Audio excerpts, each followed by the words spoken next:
Salve, salve, queridas, queridos, querides. Sejam todos muito bem-vindas e bem-vindos a mais uma correção na nossa lista referente ao aula número 6 de Geografia Urbana. Você deve ter percebido que é uma lista extensa, 36 questões, e eu ainda deixei de fora as questões da UERJ, muito específicas à discussão da Geografia Urbana do Rio de Janeiro.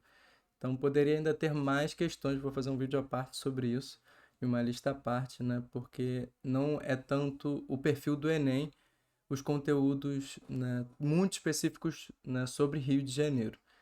Então, simbora lá, temos muito o que fazer, temos muito o que estudar e o caminho é longo, mas o sucesso é certo. Simbora!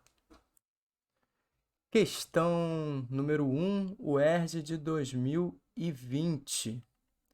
Muita gente sem casa, muita casa sem gente. A Constituição de 1988 e o Estatuto da Cidade de 2001 contemplam a função social da cidade. O problema é que, com a desindustrialização das metrópoles, a cidade deixou de ser o lugar de produção de bens e virou o próprio objeto da produção econômica. Em consequência dessa mudança, o número de imóveis vazios supera e muito o de famílias com problemas de moradia, como indicam os gráficos abaixo. O Ernst gosta muito de gráfico, mais um aqui para a gente trabalhar, né? A fonte é do Rodrigo Bertolotto. Em milhões, famílias dentro do déficit habitacional. Esse laranja mais escuro. Total de imóveis vazios, esse amarelinho mais claro. Então temos uma progressão aqui entre 2009, 2011, 2012, 2013, 2014, 2015, chegando a 6,36 milhões de famílias, né, sem imóveis no Brasil, né?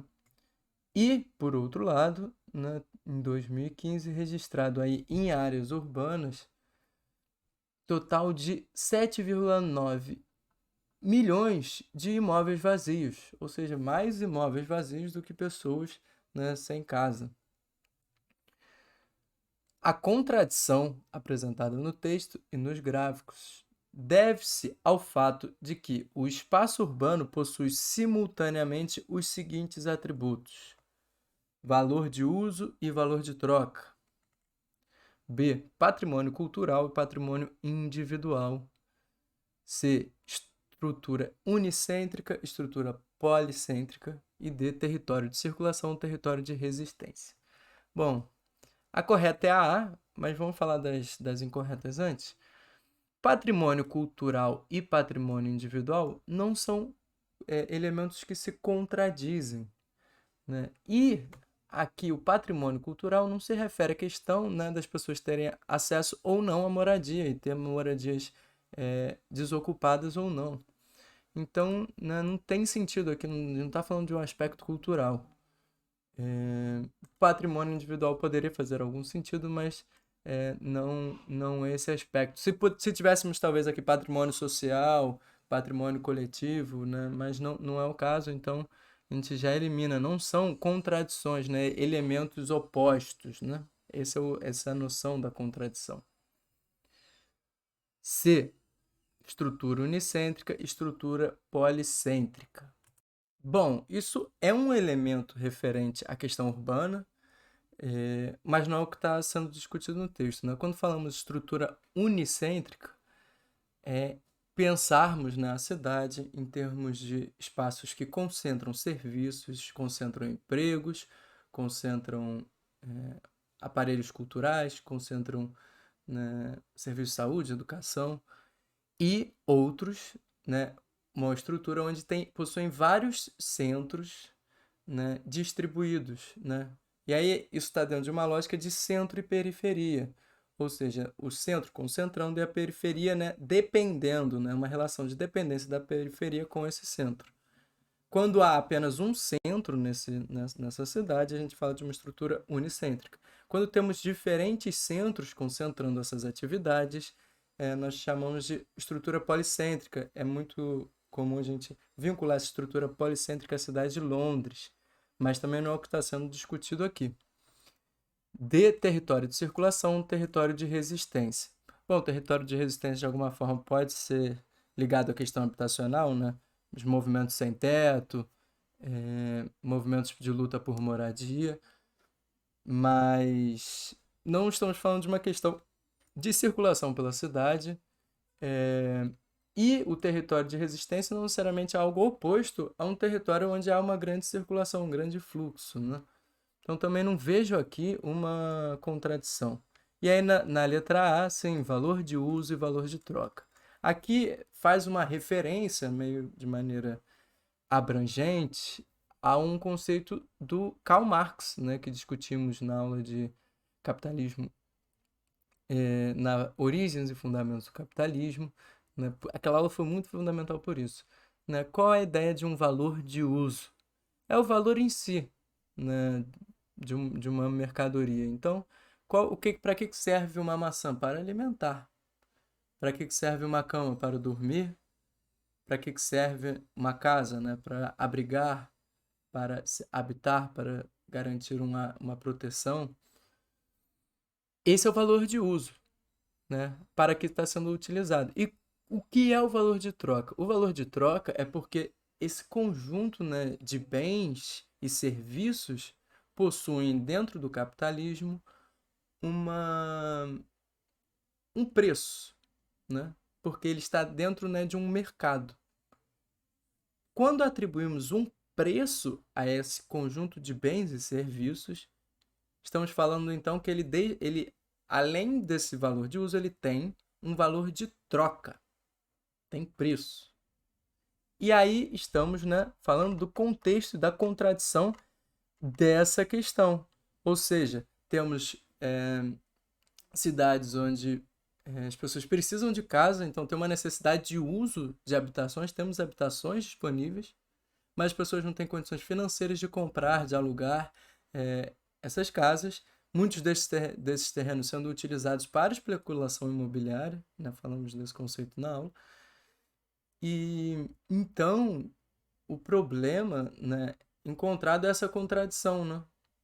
Que o mercado não necessariamente oferta e garante os bens e os serviços a todos, mesmo que eles estejam disponíveis. Então, valor de uso e valor de troca. Uma discussão mais próxima do campo da sociologia, né? A gente trouxe aqui em algumas aulas, volta e meia a gente traz essa ideia, mas mais da sociologia. Inclusive no YouTube tem vários vídeos assim legais falando sobre, aprofundando esse conceito, se você ficou com dúvida. Questão número 2, questão da UERJ 2020.2, foi realizada em 2019. Teoria dos lugares centrais, né? O que vocês observam aqui nessa imagem? Os pontos, os centros, essa ideia que eu vinha falando de centro-periferia, e esses pontos, né, articulados entre si e com periferias, dependendo, ligadas a esses pontos. Então, a gente tem uma ideia aqui de uma escala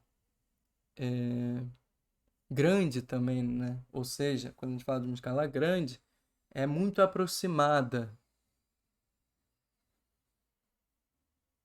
Talvez uma cidade, né? Distinto aqui do que a gente está vendo, né? De uma escala pequena em termos de globo, né? Então as cidades já não estão na articulação econômica, né? Não está mais ali no âmbito entre ligação, né, entre um centro urbano e a periferia, hierarquias que estão, né, muito dentro da escala nacional e regional, e agora a gente está falando de cidades interligadas globalmente, que é o que está sendo apresentado aqui nessa segunda imagem.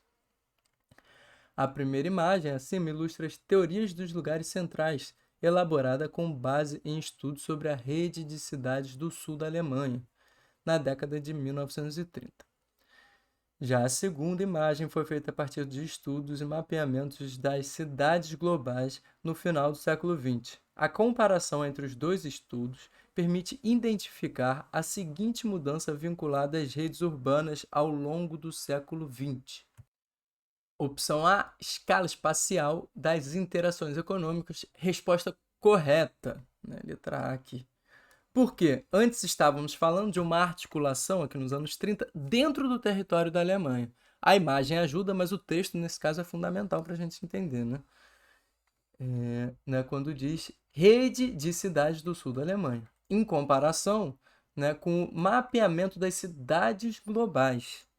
Então a gente saiu de uma articulação entre cidades em termos de dependência, de rede produtiva, no âmbito de uma nação, e mudamos de escala. Quando falamos de escala, estamos falando da escala local, da escala regional, da escala nacional, da escala, né, regional em termos supranacionais, como os blocos econômicos, e da escala global. Então a gente sai de uma articulação da escala nacional para uma escala global. E aí, como é legal e a importância, né, de diferentes articulações de conteúdos na geografia, porque aqui a gente está juntando a aula de globalização com a aula de geografia urbana, né? Mas vamos então, já vimos a certa, agora vamos, né, só eliminar as outras. Valorização social das identidades culturais. Não estamos falando disso, né? Em nenhum momento a mudança dessa escala leva a uma, né, desvalorização ou uma valorização, né, de identidades culturais. A gente discutiu até isso, né? Como qual é a relação de globalização com cultura, com identidade. Mas não tem nada a ver com cultura. A questão é essa, não tem nada a ver com isso. Assim, nem de valorização, nem de desvalorização. C. Estrutura funcional das hierarquias políticas. Não estamos falando que o Estado deixou de ter importância, que em termos políticos a gente saiu de um controle do Estado para um controle de um Estado global, não estamos falando de Estado global, não existe isso. A gente está falando de uma articulação e olha como é importante a gente diferenciar, sobretudo em termos econômicos. Evidentemente, envolve também articulações políticas a nível global, mas, sobretudo, o que a gente está falando é interligação entre, né, polos, cidades, né, no mundo inteiro, redes globais entre cidades. Então, não estamos falando de mudanças, né, nessa estrutura de articulação política, de organização territorial das entidades governamentais. Não, a cidade ainda continua tendo. Por exemplo, no caso brasileiro, né, temos aqui cidades globais, né, e São Paulo, por exemplo. Né? Não deixamos de ter uma estrutura marcada por prefeituras, né, por governo estadual, por um governo federal. Não. A gente está falando aqui de uma nova articulação da rede produtiva e que a cidade tem um papel importante, mesmo que a estrutura, né, e a organização territorial dos governos se mantenham a mesma. Pode ser que em algum lugar ou outro a estrutura de governo territorial tenha mudado, mas não tem, não por conta dessa rearticulação escalar das cidades. Perfeito? Questão número 3, o ERJ de 2019.1. Traz a história da maré, por mais que seja no Rio de Janeiro, está trazendo uma questão que de alguma forma é nacional, não é apenas específica da história da geografia do Rio de Janeiro, né? Baixa do Sapateiro, Maré, décadas de 1950 e 1960. Né? Um dos maiores complexos de favelas aqui do Rio de Janeiro, o Complexo da Maré, foi construído em cima de um mangue, a partir, né, da abertura e da construção da Avenida Brasil, avenida importante, né, de ligação entre o centro e a zona norte e zona oeste da cidade do Rio de Janeiro. E aqui depois, ao lado, temos uma foto, né, da maré no início do século XXI. A história da maré começa nos anos 40. No final dessa década já havia palafitas, barracos de madeira sobre a lama e a água. Surgem as comunidades da Baixa do Sapateiro, Parque Maré e o Morro do Timbal, este em terra firme. A construção da Avenida Brasil, concluída em 1946, foi determinante para a ocupação da área, que prosseguiu pela década de 50.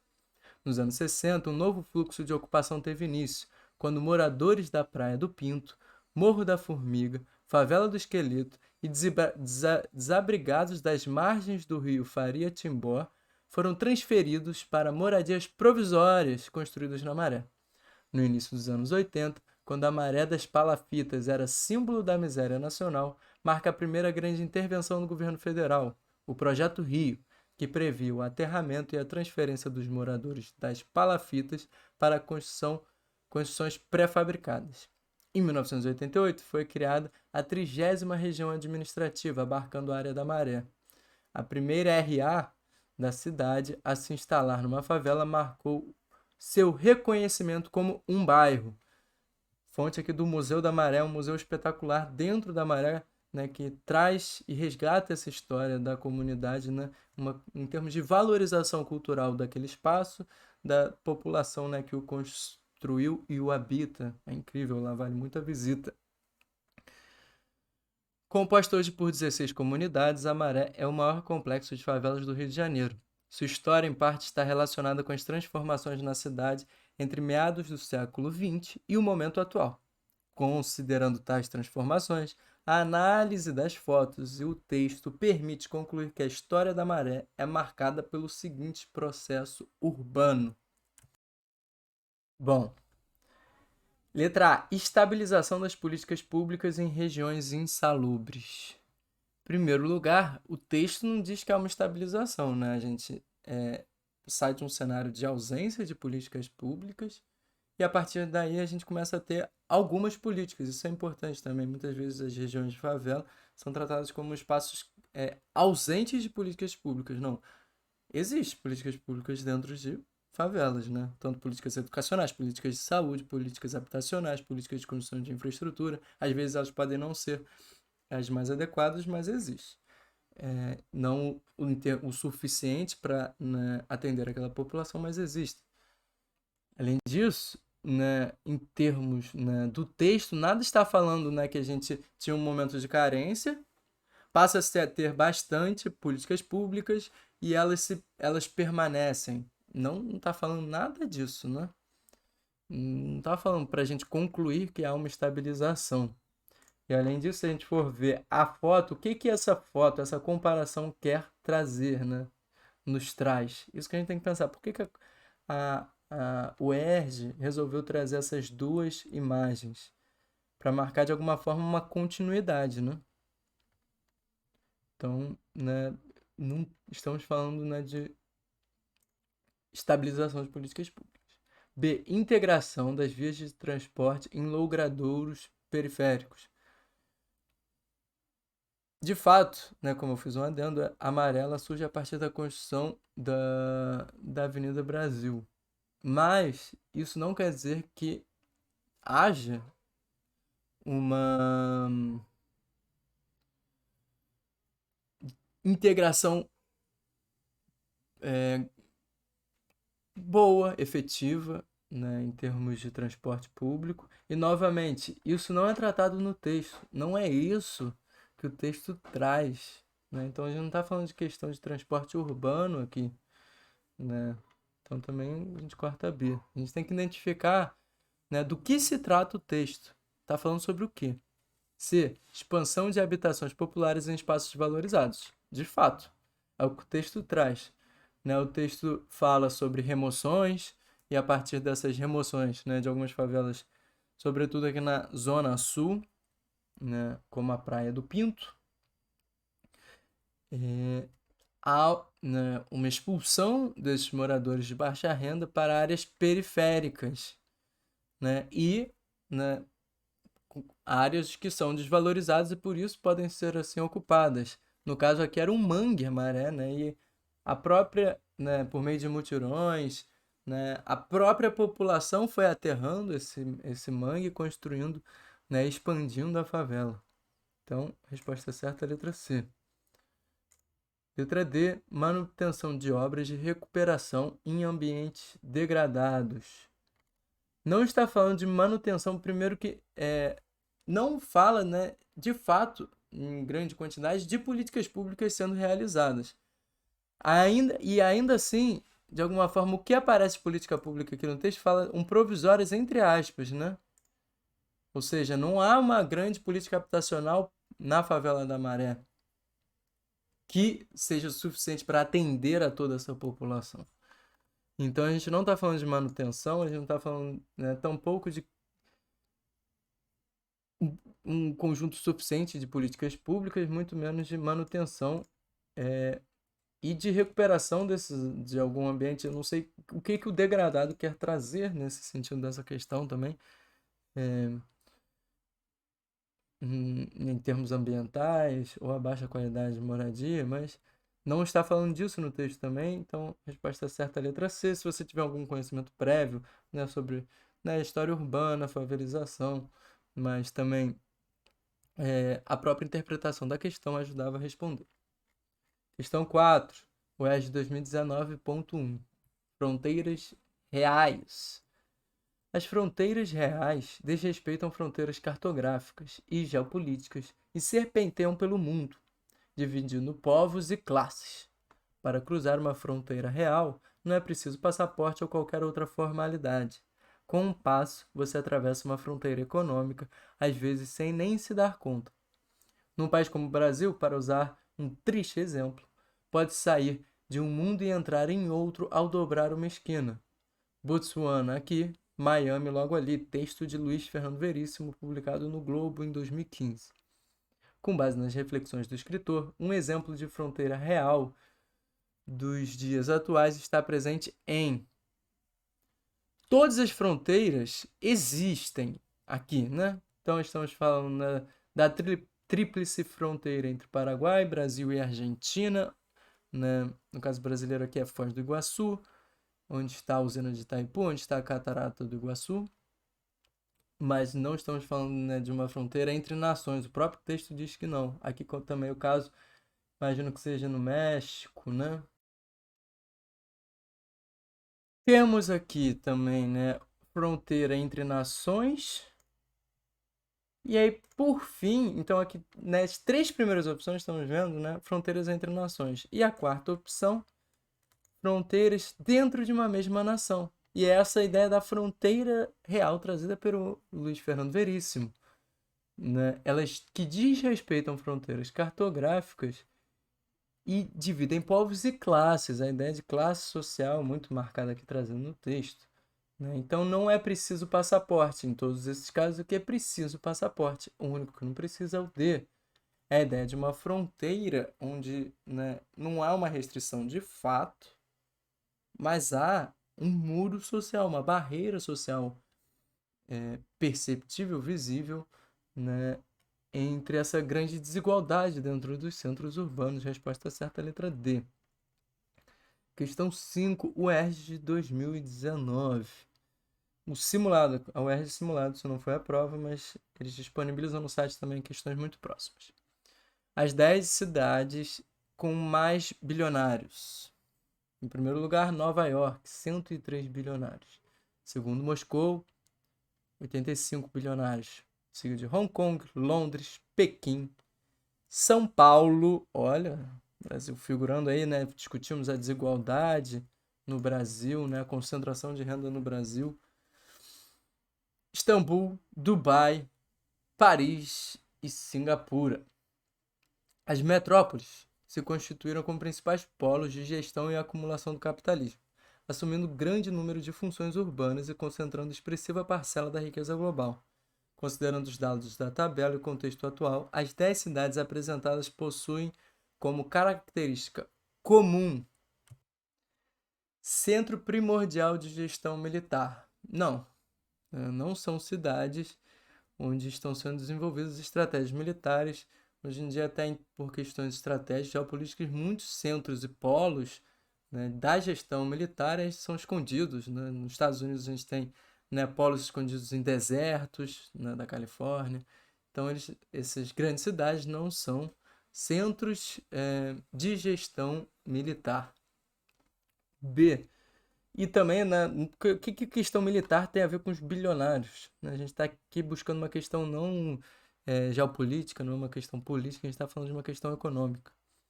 Setor financeiro de origem estatal. Estamos falando, né, de locais, países socialistas, países que detêm, né, grandes empresas estatais.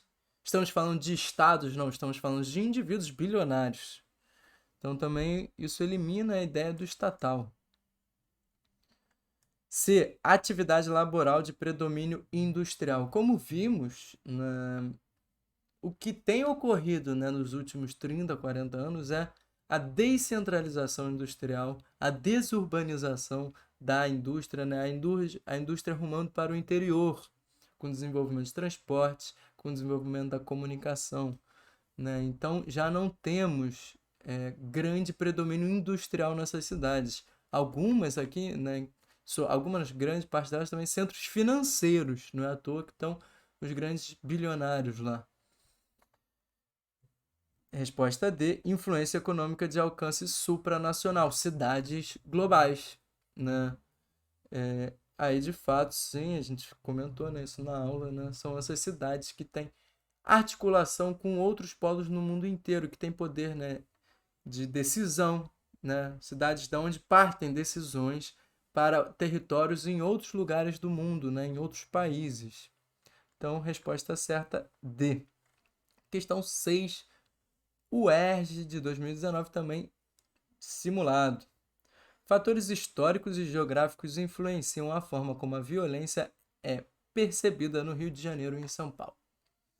As favelas paulistanas nasceram e proliferaram em condições bem diferentes das cariocas, alterando, segundo estudiosos, a percepção das classes médias e altas sobre a desigualdade social.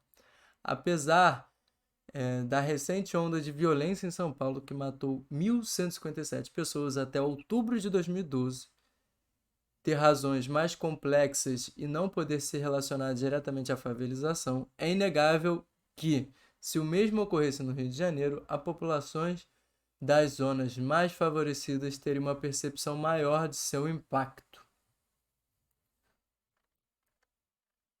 Localização das favelas. Primeiro, em São Paulo, a área ocupada por favelas está em vermelho, né? Dando sequência ao nosso estudo com mapas. Principais estradas e avenidas são essas linhas. Né? O que a gente observa, o centro, né? A gente viu inclusive na aula, né? O mapa de São Paulo, falei um pouco, né, da concentração da riqueza da população mais rica e da classe média nas áreas centrais, e essa né, dispersão das favelas pela periferia de São Paulo está marcado por um forte processo de remoções que, né, ocorreram ao longo do século XX.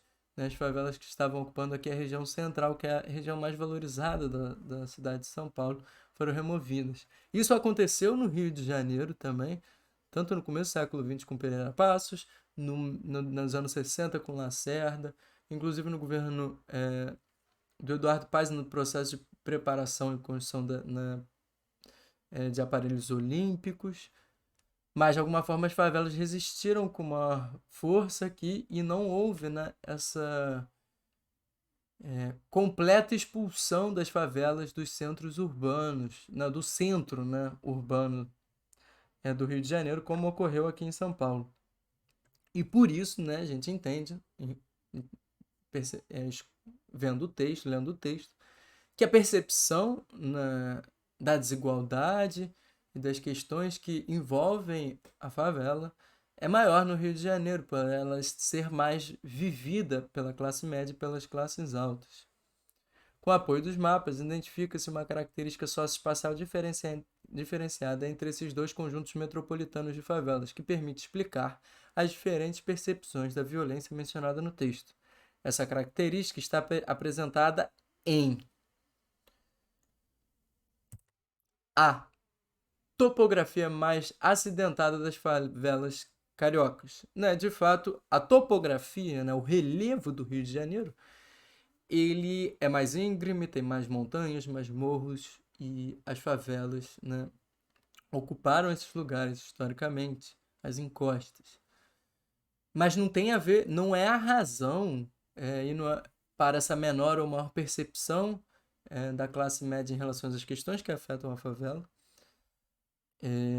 E também, né, então não tem a ver com essa distribuição aqui das favelas também. Localização mais periférica das favelas paulistanas. Perfeito. Então o que a questão queria, né? Queria que você lesse o texto, né? E o texto está trazendo essa questão da percepção sobre a violência, e identificasse o que diferencia, né, a distribuição das favelas, né, e essa percepção. E aí tem a ver com isso, essa percepção é menor em São Paulo porque a cidade é mais apartada, né? A contradição, né, a desigualdade é menos visível aos olhos da classe média e das classes altas. Então, resposta correta B. Letra C, densidade demográfica mais elevada das favelas cariocas. Não podemos afirmar isso, o texto não traz isso, não temos como saber. E provavelmente há uma grande diversidade, né? Dependendo da onde e da região onde essa favela foi construída. D. Acessibilidade rodoviária mais favorável das favelas paulistanas. Não é essa a motivação para percepções distintas, não é uma questão rodoviária. Aqui, né, no caso de São Paulo, até mostra os grandes eixos rodoviários. Em geral, as favelas não estão próximas aos principais estradas e avenidas, olha isso. Algumas sim, mas outras não. Então já elimina essa ser a possibilidade. Isso também não é a razão para essa menor percepção paulistana das questões que afetam a favela. E a gente pode falar das questões que afetam a favela para não incorrer no que o texto aqui tenta, né, trazer, que é associar a violência à favela, né? Então, não pode ser relacionada, como diz o texto, diretamente à favela. Então, vamos ampliar um pouquinho além da questão e pensar, né, sobre a própria percepção de desigualdade, né, que é uma problemática enorme dos nossos centros urbanos no Brasil. Então, resposta correta aqui, B. Vamos à questão 7 UERJ de 2018.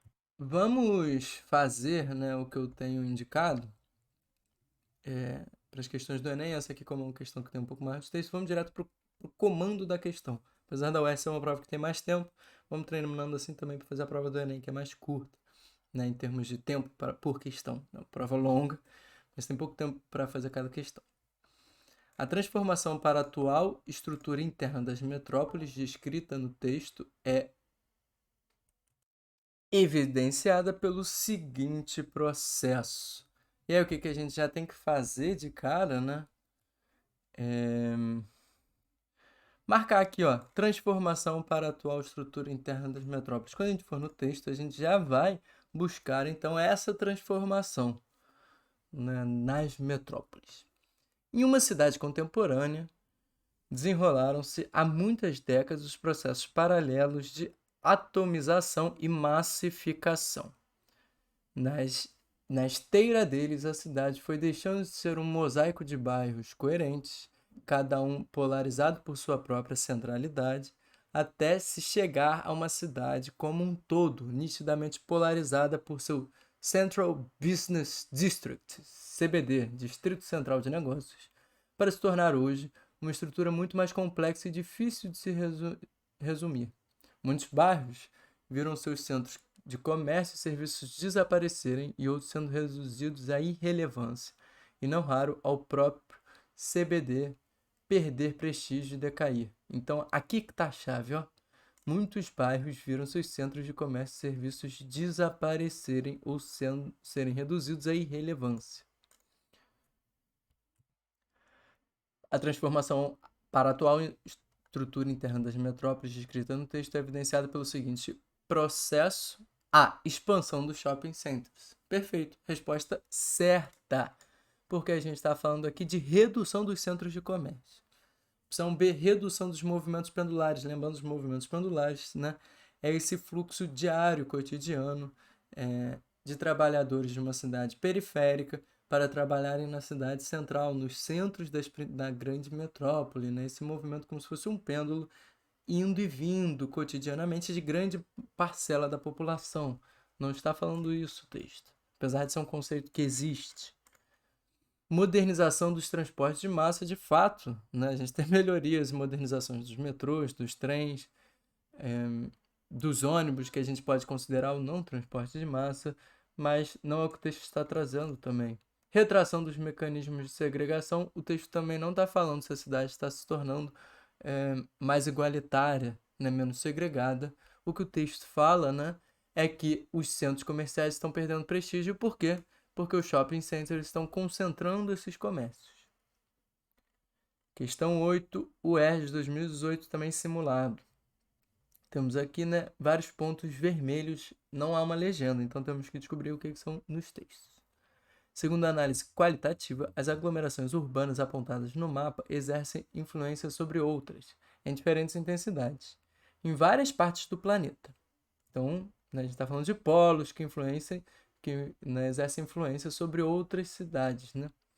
Essas aglomerações são classificadas como A, globais, B, tecnopolos, C, megalópolis, D, megacidades. E aí a resposta correta é a, cidades globais. Né? E a chave para a gente acertar essa questão é pensar aglomerações urbanas exercem influência sobre outras em várias partes do planeta, né? Então essa ideia, novamente, de cidades globais. Podem ser tecnopolos? Podem, né? Ou seja, lugares onde reúnem cidades onde reúnem pesquisa, desenvolvimento de tecnologia, serviços sofisticados, centros financeiros. Não deixa de poder ser um tecnopolo, mas a questão evidenciada aqui e que o texto traz é ser uma cidade global. Megalópole pode ser uma megalópole, ou seja, uma grande metrópole em termos de extensão e de população? Pode, mas também não é o que o texto está evidenciando. A mesma coisa sobre megacidades. Conceitos próximos, né?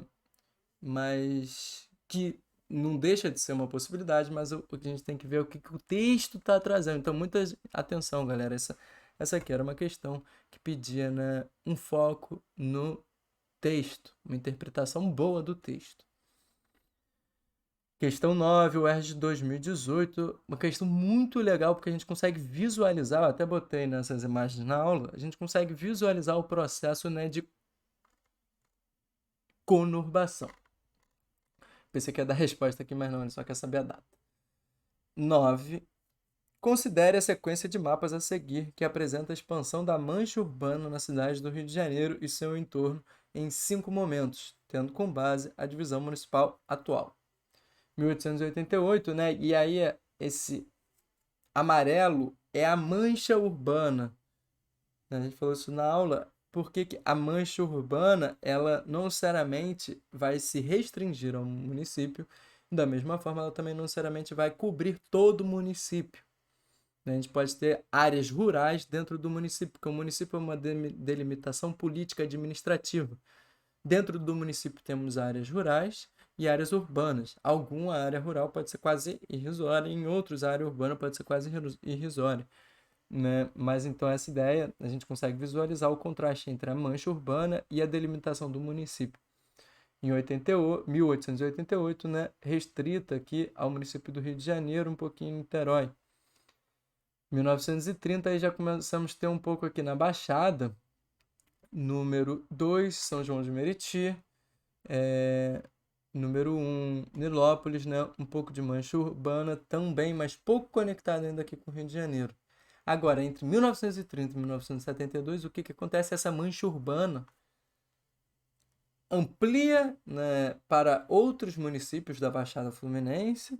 Ela amplia aqui Niterói e São Gonçalo, uma outra parte da região metropolitana do Rio de Janeiro, onde a própria município do Rio de Janeiro tem muita influência, mas Niterói, né, é um outro polo ali importante sobre São Gonçalo, sobre Itaboraí.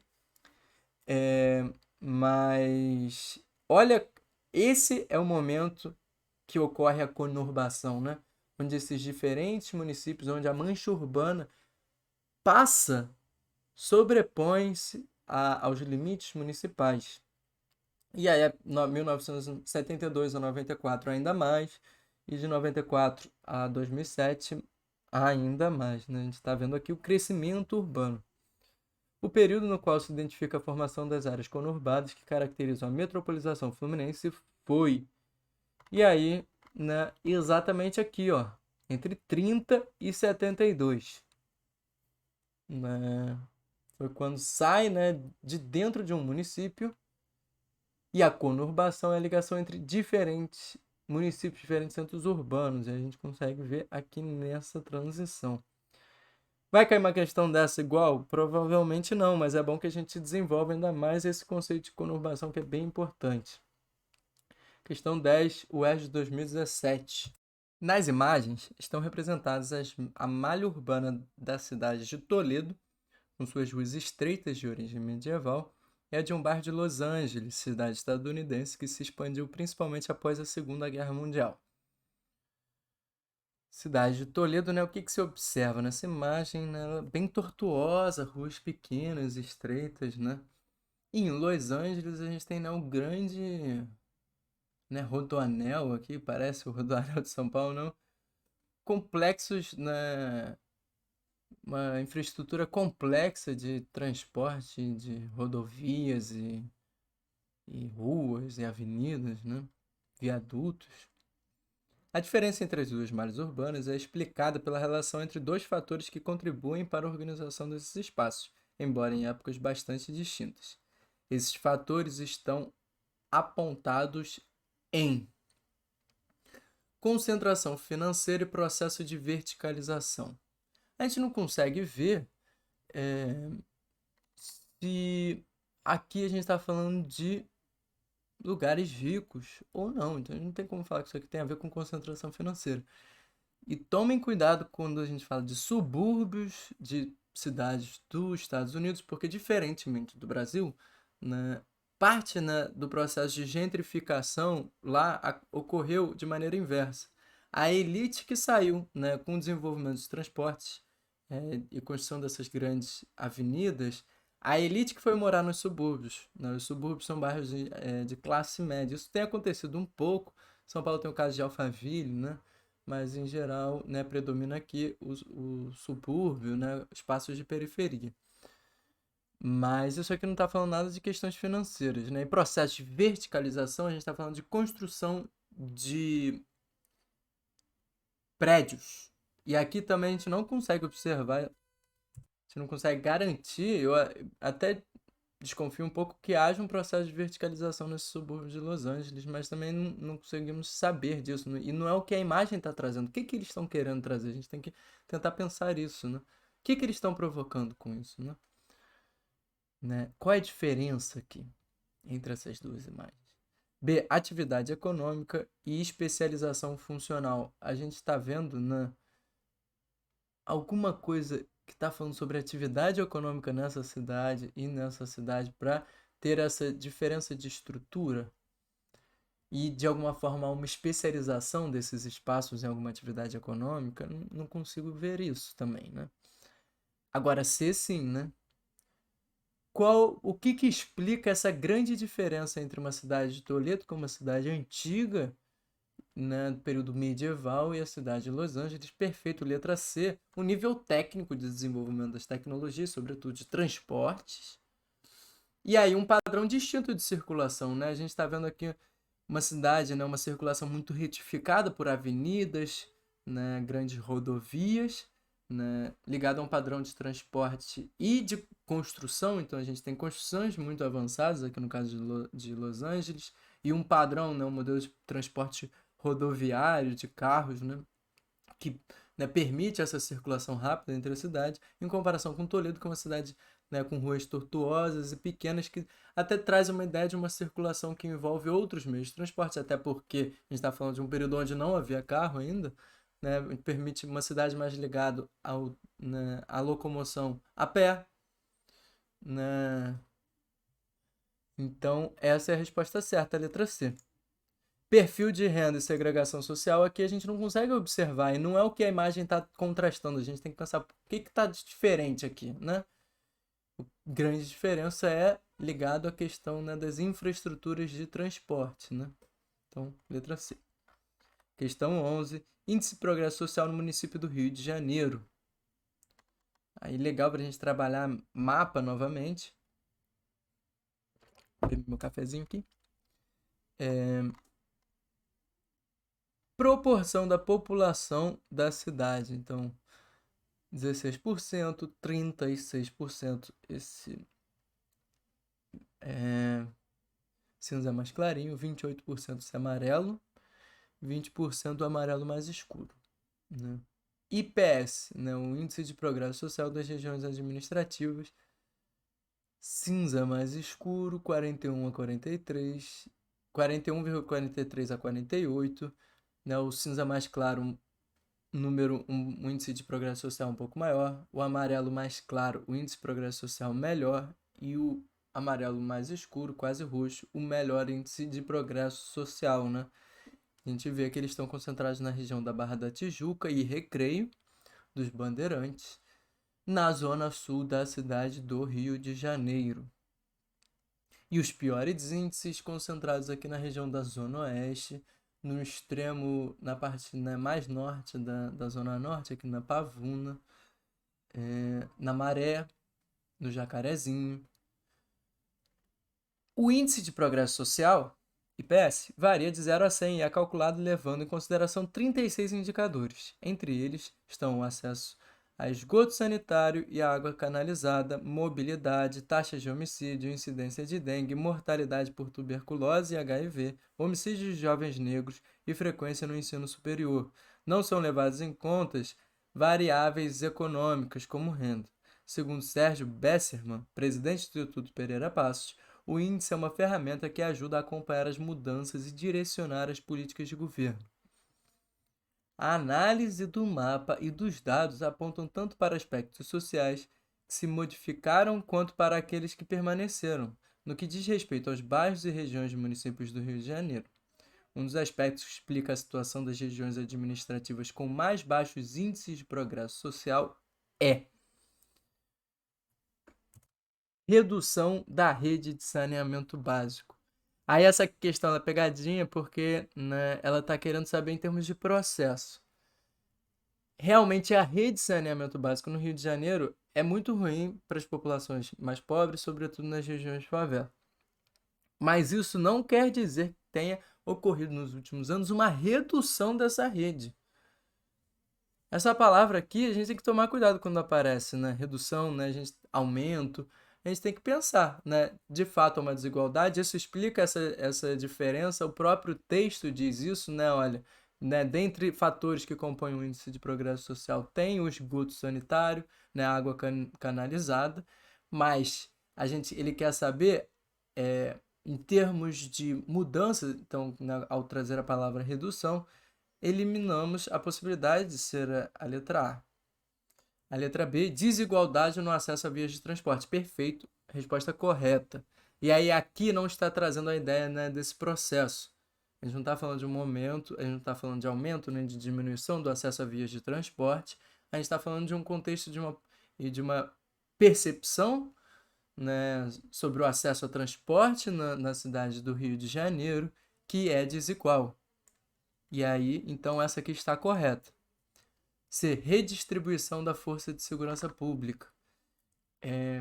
Primeiro que redistribuição não vai dizer, né, se vai ter progressos ou não nesse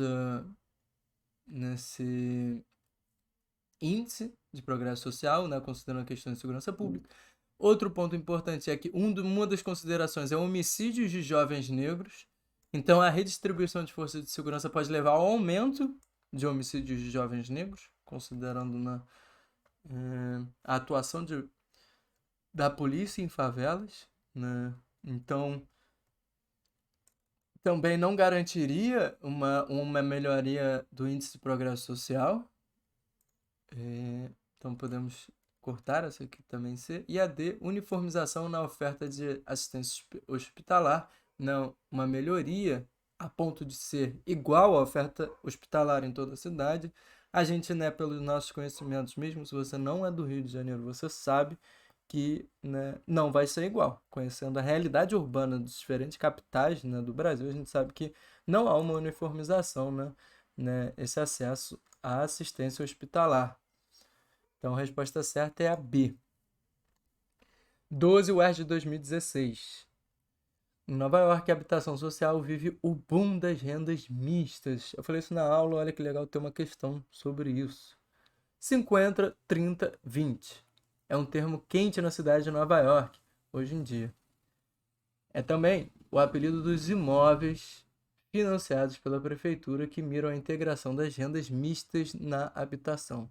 Nesse modelo de empreendimento, 50% do total de unidades de cada prédio são ocupados por famílias de classe média, 30% por moradores de classe média baixa e 20% destinam-se à baixa renda.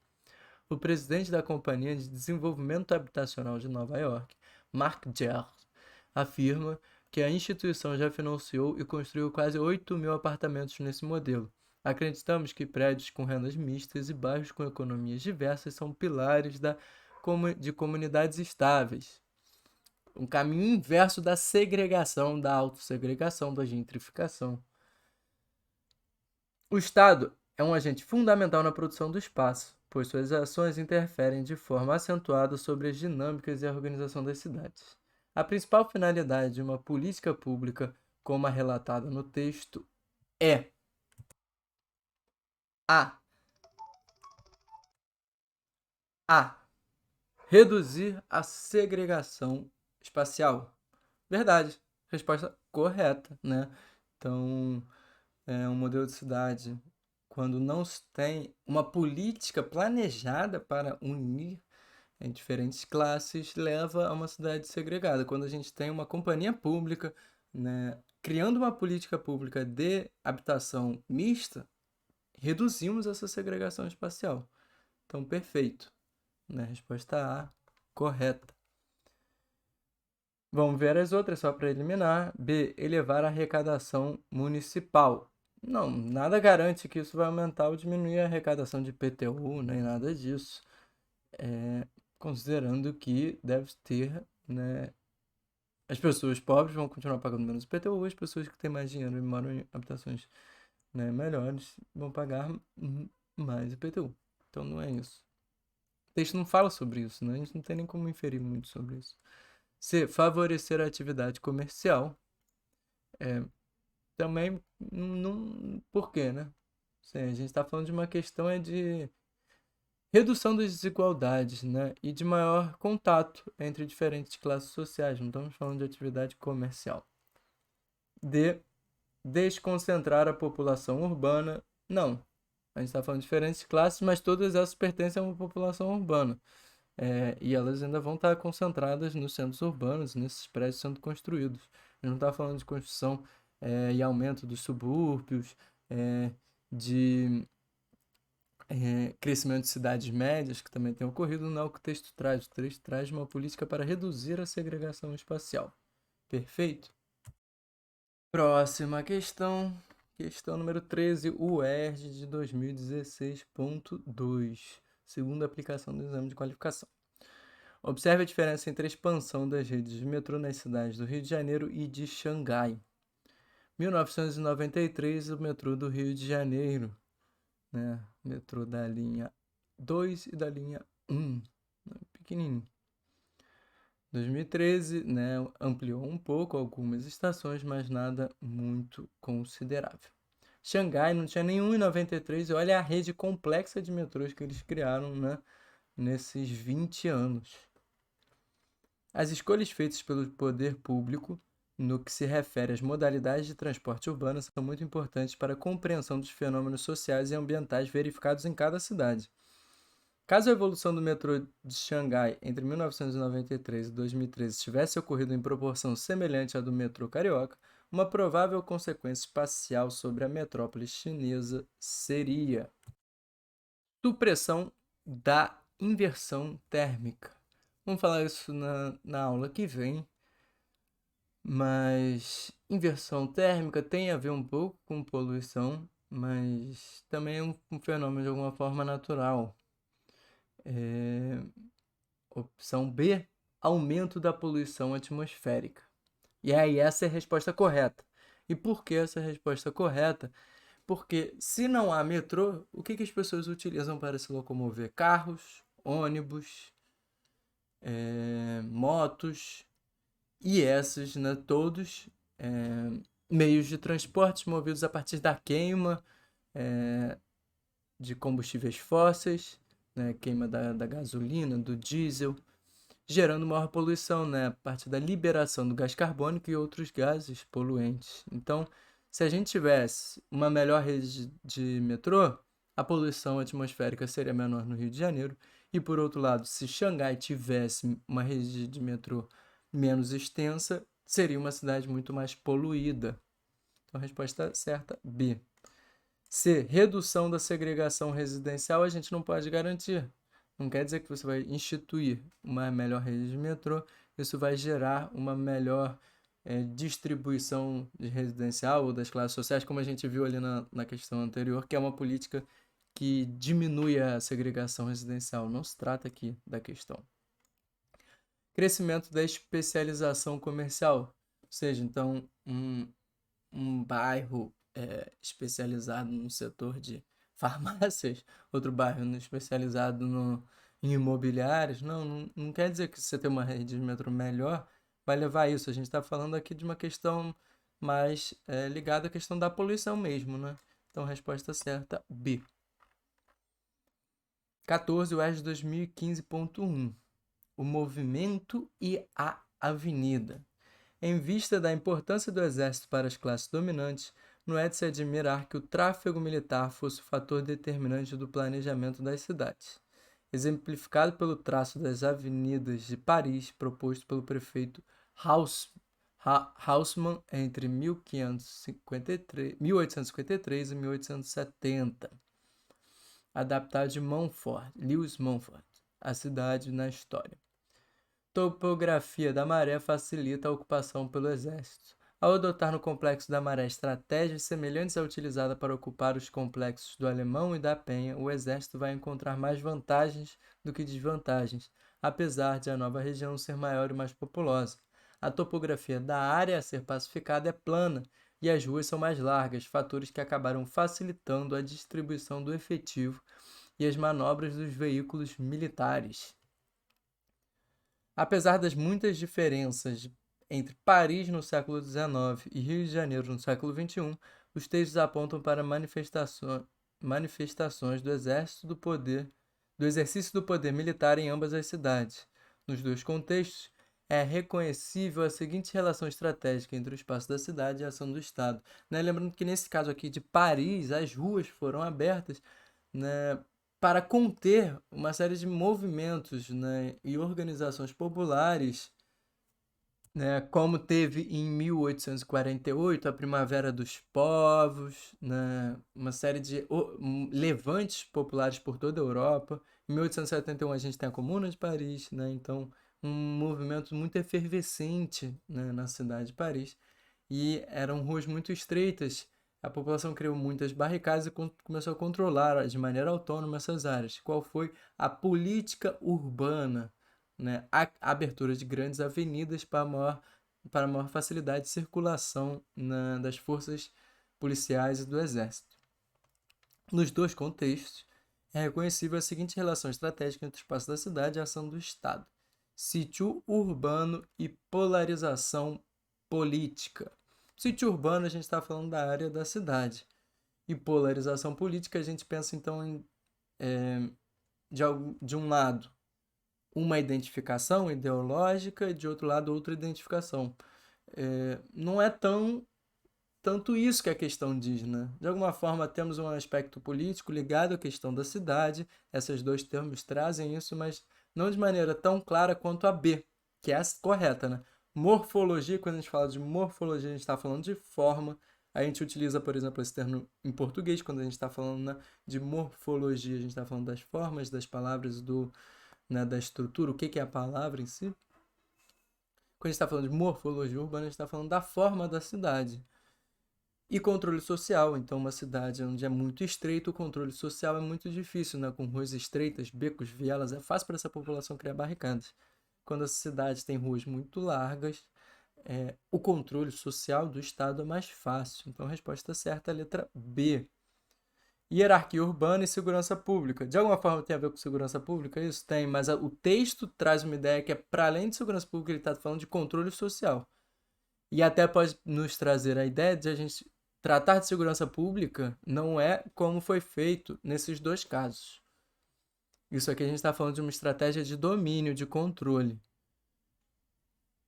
Né? É até legal em termos, né, políticos o que está trazendo de discussão, né, essas opções. Hierarquia urbana é um conceito que fala da relação entre cidades e não dentro de uma mesma cidade. Centro urbano e marginalização econômica, de alguma forma está falando de uma parte, né, marginal da cidade, a periferia, e de alguma forma essa periferia está em uma relação de dependência com o centro urbano e que é da onde parte os comandos de domínio, de controle da cidade, mas não é tão claro quanto esses dois conceitos. Esses conceitos são muito precisos para responder essa questão, por isso, letra B. Sobretudo por essa ideia aqui de morfologia, que é a da forma da cidade. Questão 15, UERJ de 2009. Aqui, né, a gente já está acabando as questões da UERJ, partindo para questões do Enem.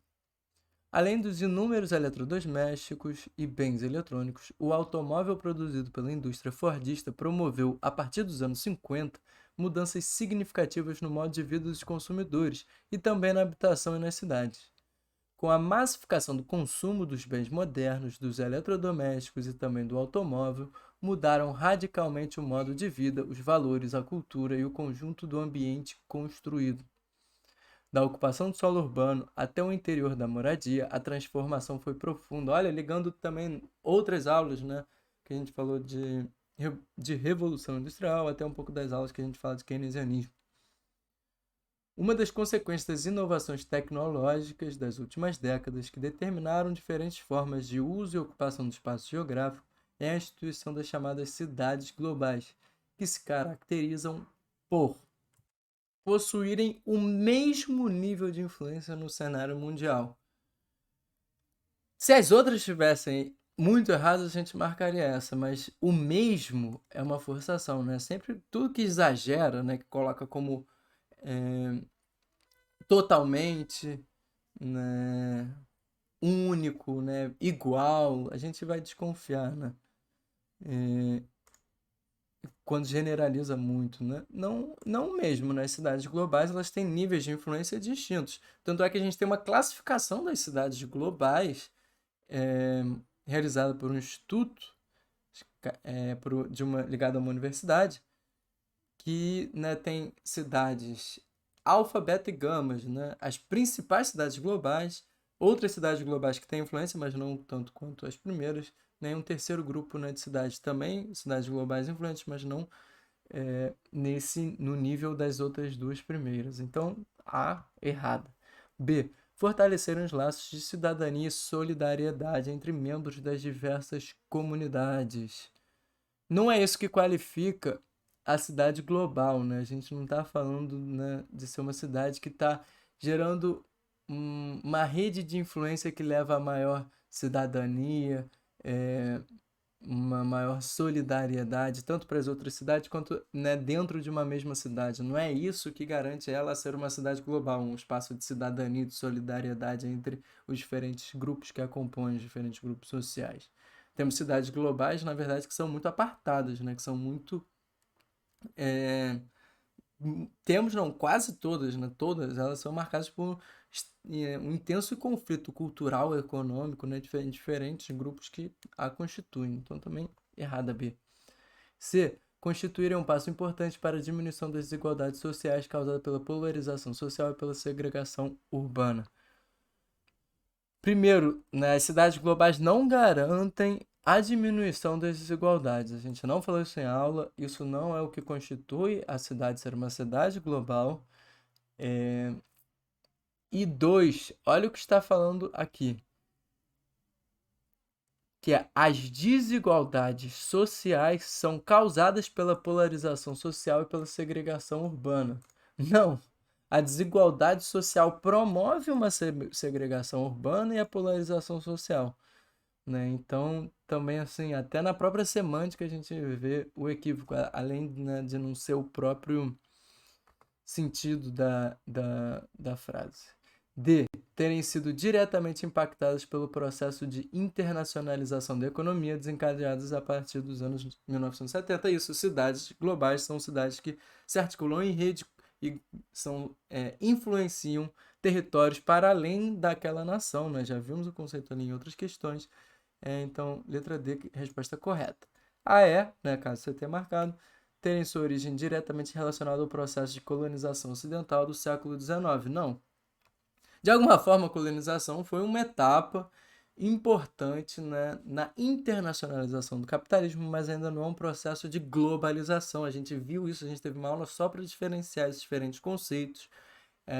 Inclusive, a colonização ainda está marcada muito por uma estrutura nacional de controle de um território sobre o outro, né? Cidades globais são marcas do momento de globalização e não de colonialismo nem de imperialismo. Então, também, qualquer dúvida, pode assistir essa nossa aula que a gente diferencia bem esses conceitos. Questão 16, Enem de 2009.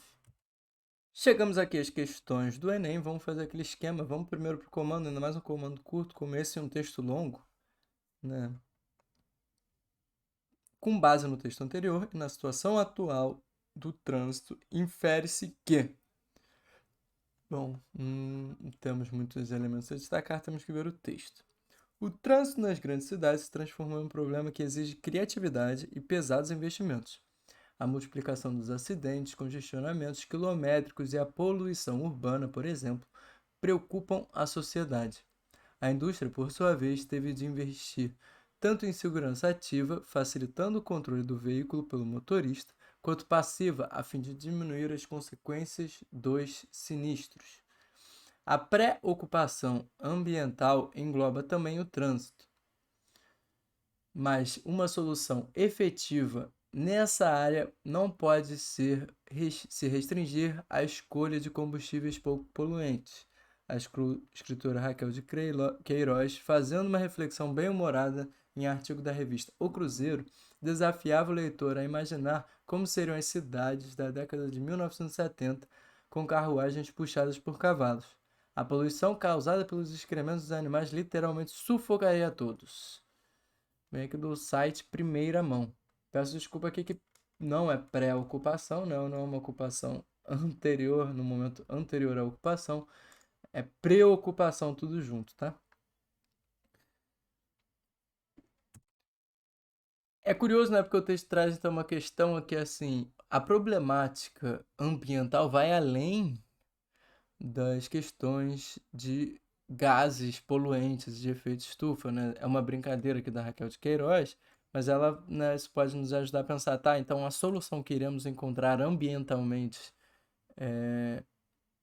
sustentável tem que levar em consideração outros aspectos além da questão da poluição, isso o texto está trazendo, né? Com base no texto anterior na situação atual do trânsito, infere-se que os acidentes eram mais frequentes na época das carruagens, devido à falta de segurança nos transportes. Errado porque o próprio texto diz a multiplicação dos acidentes, congestionamentos e a poluição urbana. Então é questão de interpretação essa, né? B. As carruagens a tração animal em circulação têm alto impacto ambiental. Também que esse ponto de interpretação é uma brincadeira, né? Isso, né? Até o próprio... Até aqui, né? O uso do sufocaria traz a ideia de que não é de fato, é uma hipótese, né? Como seria se, né, utilizássemos carruagens como meio de transporte. D. O número de veículos em situação nas grandes cidades é parte importante do problema. Aí sim, isso é o que o texto está trazendo, resposta certa. E é curioso, né? A gente tem vários tipos de questão em termos da relação das opções com o texto. Essa é uma questão muito interpretativa, né? O texto está trazendo isso, né? Congestionamentos, né? Traz a ideia que estamos falando de uma questão relacionada a veículos, né? Então, o problema de transporte na cidade está muito ligado à questão dos veículos. A resposta correta é C. Umas outras, caso você tenha marcado para a gente eliminar. A segurança no trânsito se alcança com base numa escolha responsável da matriz energética. Não tem a ver isso. É importante a gente escolher uma matriz energética que não seja poluente? Sim. Mas a segurança no trânsito está ligada ao meio de transporte que a gente escolhe. Então a gente pode ter carros movidos a energia elétrica e uma energia elétrica que é oriundo de hidrelétricas, sem a queima de combustível fóssil, mas a gente ainda vai ter o problema da segurança de congestionamento e de acidentes, né, pelo meio, pelo tipo de transporte que a gente escolhe, que é o carro. Então, também não. A solução para os problemas ambientais da atualidade é o retorno aos meios de transportes antigos. Não, de maneira alguma. Isso aqui é uma brincadeira, inclusive essa brincadeira diz que isso não daria certo, né? Então também elimina Olha, questão muito interpretativa, né? Bom para a gente ir vendo como o Enem é bem diferente da UERJ e se acostumando a esse modelo de questão, treinando a interpretação de texto. Questão 17 de 2011. Subindo morro, margeando córregos ou penduradas em palafitas, as favelas fazem parte da paisagem de um terço dos municípios do país, abrigando mais de 10 milhões de pessoas, segundo os dados do Instituto Brasileiro de Geografia e Estatística, o IBGE. Olha a importância do IBGE, né? Ele que levanta os dados e assim a gente consegue conduzir melhor as políticas públicas, né? Texto Martins, a favela, o espaço da cidade. A situação das favelas no país reporta graves problemas de desordenamento territorial. Nesse sentido, uma característica comum a esses espaços tem sido o planejamento para implementação de infraestruturas urbanas necessárias para atender às necessidades básicas dos moradores. Não, né? A gente não trata esses espaços como completos ausências de políticas públicas. Temos, né, políticas de infraestrutura. Aqui no Rio de Janeiro tem o caso do Favela Bairro, por exemplo, e a importância dessas políticas para a urbanização dos espaços, né, de favelas, mas não é uma característica, né, comum. A gente tem planejamento insuficiente, infraestrutura insuficiente, atuação pública insuficiente nesses espaços. Sobretudo comparado à atuação pública em outros espaços da cidade.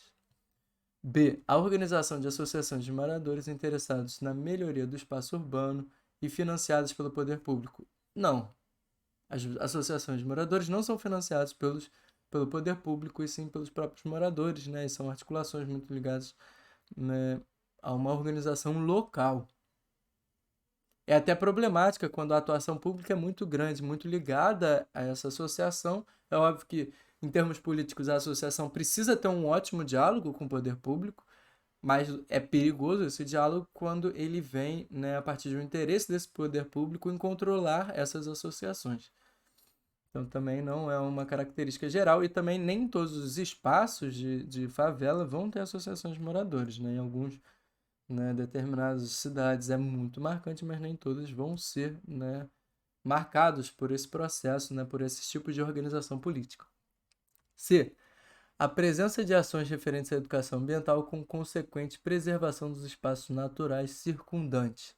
Não, isso não é uma característica comum a todas as favelas políticas de educação ambiental. E isso, novamente, isso não quer dizer que não haja políticas importantes de educação ambiental em espaços de favela, né? Existe. E temos que valorizá-las. São ainda de maneira insuficiente, a gente deseja que tenham mais, tudo bem, mas elas existem, mas também não é algo comum a todas. D. A ocupação de áreas de risco suscetíveis a enchentes e desmoronamentos com consequentes perdas materiais e humanas. Sim, como a gente viu, né? A própria lógica do capitalismo, né, de organização do espaço, né, e de mercantilização, essa ideia do valor de troca, as áreas, né, de melhor ocupação são as áreas mais caras para se morar. E as áreas de, né, mais dificuldade para ocupação são áreas mais baratas, áreas mais desvalorizadas. E a população pobre vai exatamente se locomover, vai ocupar essas áreas. E ainda considerando um agravante a mais que nas áreas já mais valorizadas, ainda recebem ainda mais investimentos públicos, mais investimentos privados de infraestrutura, né? Então, isso sim é uma marca muito grande das favelas no Brasil. Enchentes, desmoronamentos, né? Tanto por, às vezes, ocuparem áreas onde, né, de fato, é muito ruim aquela ocupação, e aí a gente tem a carência de políticas públicas para alocar próximo a essas regiões a essas pessoas. Não pode fazer como disse, né, o prefeito anterior do Rio de Janeiro, que é culpa da pessoa se a casa dela desmorona. E para além disso, a gente tem, né, existem casos onde, né, a pessoa não precisava ser removida dali, bastava uma obra de urbanização para ela não sofrer com essa enchente, com desmoronamentos, né? É o isolamento. Então, essa é a resposta certa. Vamos eliminar é aqui o isolamento socioeconômico dos moradores ocupantes desses espaços, com a resultante multiplicação de políticas que tentam reverter esse quadro. Não. De alguma forma, tem um aumento, se a gente for pegar em termos de muitas décadas atrás para agora, né, de políticas públicas em favelas, mas também não é algo que é generalizado, algo que é comum a todas as favelas do Brasil, né? Não é algo que une todas elas. Então a resposta certa D. 18 Enem de 2011. Já que o texto é curtinho, vamos direto para o texto, né? Os dados do Recenseamento Geral do Brasil de 1991 parecem confirmar a tendência ao movimento que, nos anos de 1970, já se vinha registrando, com o aumento do número de cidades médias. Os municípios com população entre 200 mil e 500 mil habitantes passam de 33 para 88 em 1991. Santos, a urbanização brasileira. O aumento do número de cidades médias, retratado pelo autor Milton Santos, ainda persiste nos dias atuais no território brasileiro. Uma justificativa para este fato seria o processo de criação de novas cidades planejadas no interior do país, baseadas em uma economia extrativista mineral. Primeiro que pouco temos cidades planejadas. O Brasil é um caso célebre de cidade planejada, né? Nós temos poucos casos de cidades planejadas e nas áreas onde há atividade mineral, né, a mineração, a gente observa, na verdade, um caos urbano, uma urbanização rápida, precária, né, uma periferização muito grande, condições sanitárias, condições de transporte péssimas. Então não é a marca desses lugares e também não é a razão das grandes cidades estarem, né, crescendo menos em relação às cidades médias. Cidades médias não são esses espaços, né, e não tão crescido por questão da atividade mineral, né, de extração mineral. B. O processo de desconcentração das atividades econômicas, como a indústria e a agricultura intensiva para áreas do interior do país. Perfeito. Né? O desenvolvimento do transporte, o desenvolvimento da comunicação permitiu que a indústria, né, e até mesmo, né, a agroindústria, né, tenha arrumado para o interior. Porque na cidade o custo, né, de se manter uma fábrica é muito alto, né, em termos, né, uma grande aglomeração humana de pessoas é ruim em termos de poluição, e o custo mesmo, né? O custo do solo urbano é maior. E em termos de logística, também a cidade é muito marcada por trânsito. Então, essas indústrias foram para o interior, foram para, né, espaços onde é mais fácil você distribuir a sua produção, onde é mais fácil receber insumos de diferentes lugares, né? Então isso tem acontecido, né, desde os anos 90, 80, 90, que no texto fala até a partir dos anos 70, né? Então isso a gente chama de processo de crescimento das cidades médias. Se a desconcentração das atividades industriais e agropecuárias que se concentravam na porção central do país e hoje atingem as áreas litorâneas. Não. Na verdade, o processo histórico de ocupação do Brasil ocorreu no litoral. Grande parcela da população brasileira vive no litoral. As grandes capitais estão nos litorais, as capitais dos estados litorâneos, né, são no litoral. Grande contingente populacionais próximos ao litoral. E o interior é a parte que está sendo ocupada mais recentemente e que ainda não concentra tanta população. Então, não é um processo, essa desconcentração ambiental, de saída do interior para o litoral. Pelo contrário, né? A gente tem saídas, né, mais de indústrias que estavam no litoral para o interior. D. A expansão do agronegócio nas regiões litorâneas do país, como no caso de cana-açúcar e o cacau no litoral do Nordeste. Não, né? O agronegócio ele tem uma grande atuação no centro do país e também não é uma atividade que concentra muitas pessoas, né? Então, não é o motivo dessa descentralização. Também equivocado, a gente vai falar melhor disso na aula de Geografia Agrária. A chegada das multinacionais na região da Amazônica com a criação da Zona Franca de Manaus no início dos anos 1970. Isso gera, de alguma forma, uma desconcentração do centro econômico, né, que estava muito concentrado no Sudeste, políticas que buscam, né, levar, né, a industrialização e o desenvolvimento econômico decorrente dela para outras regiões do país. Mas isso não é a razão para. No Brasil inteiro, a gente está vivendo um processo de explosão das cidades pequenas, né, em médias entre 200 e 500 habitantes, em diferentes estados. Né? Não é apenas a Zona Franca de Manaus. E a ilha, a gente está até. Hoje em dia, trata-se até de uma metrópole, uma grande cidade, mais de 500 mil habitantes. Então, né, não é o caso. Né? Na Zona Franca não foi responsável por esse processo como um todo. Então, também é errada. Resposta B, né, tá ligado mais a essa na desconcentração das atividades econômicas a partir da desenvolvimento da indústria, do transporte da tecnologia. Beleza? Se liga aí, parando aqui na metade das questões. Próximo vídeo aí com o resto das questões, né, da correção das questões da folha de urbana. Muitos exercícios, vocês viram como é importante, como é cobrado esse conteúdo. Então, né, vamos seguir aí. Espero estar contribuindo para o estudo de vocês.